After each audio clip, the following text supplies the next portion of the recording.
Kids cartoon TV. एक बड़े से जंगल के किसी कोने में एक गाय, उसका बछड़ा और एक बैल रहता था। तीनों अपना जीवन खुशी खुशी यहाँ बिता रहे थे। तीनों एक साथ रहते, हर समय एक दूसरे का साथ निभाते। एक रोज वो बैल उन गाय और बछड़े के पास आया और उससे कहता है, अरे गाय, एक मुसीबत आ गई है। क्या हो गया बैल, क्या मुसीबत आ गई? अरे गाय, हम लोग यहाँ रहते हैं, यहाँ तो अब घास खत्म हो गई है। देखो सूखा पड़ने लगा है। अब हमें खाने के लिए कुछ और जगह ढूंढना पड़ेगा जहाँ हरी हरी घास मिले। हाँ हाँ, ठीक कह रहे हो। चलो हम लोग ढूंढते हैं वैसी जगह जहाँ हम लोग अच्छे से पेट भर के हरी हरी घास खा पाए। लेकिन इस जंगल में और वैसी जगह कहाँ है? मुझे पता है, वो नदी है। नदी के उस पार हरी हरी घास है, बहुत अच्छे। अरे तो अगर तुम्हें पता है तो चलो चलते हैं। तो देरी किस बात की, अभी चलते हैं। फिर गाय, बैल और उसका बछड़ा तीनों नदी किनारे चल पड़ते हैं। कड़ी धूप थी, मैदान सूख चुके थे।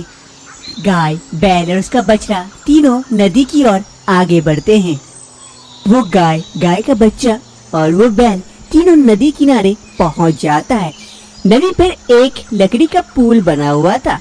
अरे बच्चे, तुम सही कह रहे थे। नदी के उस पार तो बड़ी बड़ी हरी हरी घासें हैं। चलो चलते हैं उस पार। जैसे ही तीनों पुल पर से चढ़ के जाने वाला होता है कि सामने एक शेर रहता है। वो जोर से दहाड़ता है। तीनों काफी डर जाते हैं और वापस पीछे आ जाते हैं और एक दूसरे से बात करते हैं। अरे बैल, वहाँ तो शेर है, वो तो हमें खा जाएगा। हाँ, अब हम क्या करेंगे? रुक जाओ, मुझे कुछ सोचने दो। फिर वो बैल सोचता है और एक प्लान बनाता है और प्लान गाय और उसके बच्चे को बताता है। तीनों इस प्लान में राजी हो जाते हैं। फिर उस प्लान के मुताबिक वो बच्चा जाता है पहले पुल क्रॉस करने के लिए। पुल पर से जैसे वो बच्चा उधर उतरने वाला होता है, वो शेर उसके सामने आ जाता है और कहता है, अरे बच्चे, अब तो मैं तुम्हें खाऊंगा। तुम्हारी इतनी हिम्मत, मेरे इलाके में आओगे? अब अपनी मौत को देखो, वो तुम्हारे सामने खड़ी है। शेर की ये बातें सुनकर वो बच्चा नहीं डरता है और कहता है, शेर महाराज, आप मुझे इस छोटे से बच्चे को खाकर क्या करेंगे? आपका तो पेट भी नहीं भरेगा। पीछे देखिए, मेरे से बड़ा गाय आ रही है, उसे खाइए, आपका पेट भर जाएगा। शेर देखता है कि उस बच्चे के पीछे पीछे उसकी माँ भी आ रही है। शेर खुश हो जाता है। ठीक है बच्चे, तू जा, मैं इस बड़े से गाय को खाऊंगा। वो बच्चा पुल पार कर जाता है। अब उसकी माँ पुल क्रॉस करने वाली थी, तभी शेर उसके सामने खड़ा हो जाता है और कहता है, अरे गाय, अब तुम्हें कौन बचाएगा?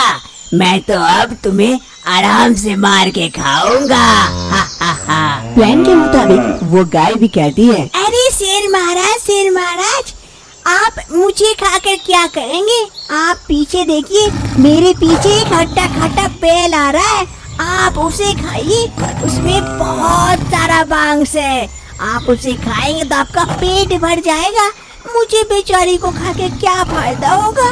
शेर फिर से देखता है तो सच में उसके पीछे एक हट्टा खट्टा बैल आ रहा था। शेर ये देखकर कहता है, ठीक है, तुम भी जाओ। अब तो मैं बैल को ही खाऊंगा, ऐसे मारकर मेरा पेट भर जाएगा। आज मैं आराम से भोजन करूंगा। हा हा हा। शेर उस गाय को भी जाने देता है। अब बैल की बारी थी। बैल पुल क्रॉस करने वाला था कि आधे में ही शेर पहुंच जाता है और कहता है, अरे बैल, अब तेरा क्या होगा कालिया? अब तो तू मेरे पेट में जाएगा, मरने के लिए तैयार हो जा। वो शेर बैल को मारने के लिए तैयार होता, उससे पहले ही बैल पूरी जोर से जाकर शेर को एक धक्का मार देता है। जोरदार धक्का मारने के कारण शेर अपने आप को और रोक नहीं पाता है और वो पानी में गिर पड़ता है। पानी का बहाव काफी तेज था। शेर पानी में गिरने पर वो बहकर वहां से चला जाता है और वो बैल धीरे धीरे पुल क्रॉस करता है और अपने साथी के साथ जंगल में हरी हरी घासों के बीच चला जाता है। अरे अब लगता है यहाँ हमें और कोई रोकने टोकने वाला नहीं है। अब यहाँ हमें साल भर घास मिलेंगे हरी हरी। अब यहाँ से कहीं जाने की आवश्यकता भी नहीं है। चलो हरी हरी घासों का मजा लेते हैं। फिर गाय, बैल और उसका बच्चा तीनों हरी हरी घासों का मजा लेने लगते हैं। इसीलिए दोस्तों, कोई भी काम को अगर सूझबूझ के साथ किया जाए तो कितना भी बड़ा काम हो वो आसानी से हो जाता है। ये है रामलाल, जो कि एक नमक का व्यापारी है, और ये उसका गधा। दोनों एक दूसरे का काफी दिनों से साथ दे रहे हैं।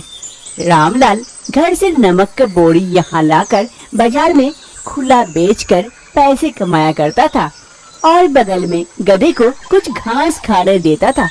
गधा भी खुश होकर घास का मजा ले रहा था। अरे मेरा मालिक जैसा भी हो मुझे घास खाने तो देता है। गधा और उसका मालिक दोनों की जिंदगी खुशी खुशी बीत रहा था।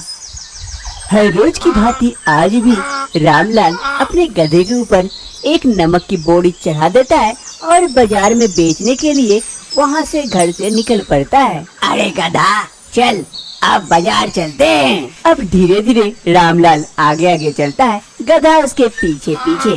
अरे आज तो बोरी काफी भारी लग रही है। मेरा मालिक भी दिन प्रतिदिन ज्यादा माल चढ़ा रहा है मेरे पीठ पर। मेरा पीठ तो ऐसे टूट जाएगा। रामलाल और गधा दोनों धीरे धीरे करके बाजार की ओर चल पड़ते हैं। रामलाल और गधा दोनों धीरे धीरे चलते हैं वन के रास्ते। इस जंगल के रास्ते जाने से जल्दी बाजार पहुंच जाते हैं। बाजार जाने के लिए बीच में एक नदी से होकर गुजरना पड़ता था। उस नदी में ज्यादा पानी नहीं था। वो गधा और रामलाल दोनों नदी के तट पर पहुंच जाते हैं। रामलाल कहता है अपना गधा से, अरे गधा देख के पार करना, गिर मत जाना पानी में। फिर धीरे धीरे रामलाल और गधा दोनों नदी पार करने लगते हैं। रामलाल आगे जाकर नदी पार कर जाता है। गधा पानी में धीरे धीरे आगे बढ़ता है। अचानक से गधा का पैर फिसल जाता है और गधा पानी में गिर पड़ता है। अरे मालिक बचाओ मुझे, मैं पानी में गिर गया। मालिक मैं पानी में गिर गया, बचाओ मुझे। अरे कुछ नहीं होगा, उठ जा, ज्यादा पानी नहीं है। गधा जैसे ही पानी से उठता है वो कुछ महसूस करता है कि उसका बोझ कम हो गया है। पानी में जाने से नमक सारा पिघल जाता है, जिस कारण गधे के पीठ पर चढ़ा हुआ बोझ हल्का हो जाता है। गधा को काफी खुशी महसूस होती है। वो बाहर जाता है। चलिए मालिक, मैं तो निकल गया, अब चलते हैं। अरे गधा तू तो पूरी गधा है। मेरा सारा नमक पानी में घुल गया। अब बाजार में जाके क्या बेचूंगा, बोरी? चल वापस चल, घर चलते हैं। फिर रामलाल गधा को वापस घर की ओर लेके आ जाता है। अब गधा जान चुका था कि नदी में जाने से उसका बोझ हल्का हो जाता है। इस कारण वो अब हर रोज नदी में बहाना करके गिर जाता है और बोझ जैसे हल्का हो जाता है वो नदी से बाहर निकल आता है। इससे रामलाल का काफी ज्यादा नुकसान होने लगा था। अरे ये गधा तो मुझे बर्बाद कर देगा। कुछ उपाय निकालना पड़ेगा, इसका चालाकी निकालना पड़ेगा। गधा को सबक सिखाना ही पड़ेगा। अगले रोज रामलाल चालाकी करके गधे के पीठ पर रुई की बोरी चढ़ाता है। अरे गधा अब देखता हूँ तू क्या चालाकी चलता है। ये रुई तुझे अपना सबक सिखा के रहेगी। अरे गधा चल, चलते हैं बाजार। हाँ मालिक चलिए। आज तो बोझ कुछ हल्का है, लेकिन चालाकी तो आज भी चलूंगा और भी बोझ हल्का हो जाएगा। रामलाल और गधा दोनों बाजार के लिए निकल पड़ते हैं। रामलाल और गधा उसी नदी के तट पर पहुंच जाते हैं। रामलाल धीरे धीरे नदी पार कर जाता है। अरे गधा आजा, जल्दी से आजा, बस ध्यान रखना आज भी तेरा पैर फिसल न जाए।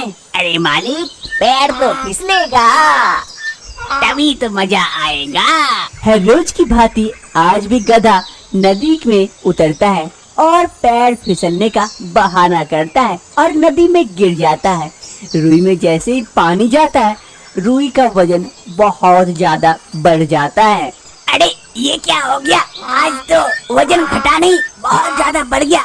मैं नहीं चल पा रहा, मैं खड़ा नहीं हो पा रहा हूँ। अरे क्या करूँ?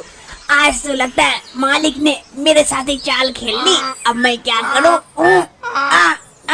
भारी वजन से अब गधा को समझ में आ गया था कि ज्यादा चालाकी करना भी बुर्बकी होता है। गधा को सबक मिल गया था। अब वो कोई चालाकी नहीं चलता है, चुपचाप से रामलाल के साथ नदी पार करता है और उसका पैर भी नहीं फिसलता है। और वो दोनों बाजार के लिए चले जाते हैं, जहाँ गधा को बाजार में जाके हरी हरी घास मिल जाता है खाने के लिए और रामलाल अपना नमक बेचकर मुनाफा कमाता है।